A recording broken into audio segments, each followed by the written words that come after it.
হায়দ্রাবাদে আজ একটু ঠান্ডা পড়ছে তো কাল আবার ভ্যাপসা গরম। ওয়েদারে মাথা মুন্ডু বুঝে উঠতে পারছি না। আমি তাই বেশি দেরি না করে শীতকালের আলু ফুলকপি দিয়ে খিচুড়িটা আজকে বানিয়েই ফেললাম। Hello everyone, welcome again to my channel Mou Kahini. সত্যি কথা বলতে এই খিচুড়িটাতে চাইলে একটু পালং শাক, গাজর এগুলোও দেওয়া যেতে পারে, তবে আমার কাছে ওগুলো এই মুহূর্তে ছিল না, তাই আমি মটরশুঁটি, আলু, ফুলকপি, টমেটো এসব দিয়েই একদম হালকা পাতলা করে খিচুড়ি বানালাম।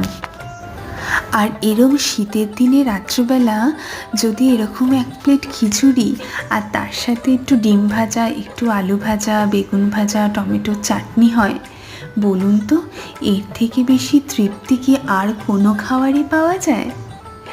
ভালো থাকবেন সবাই, সুস্থ থাকবেন।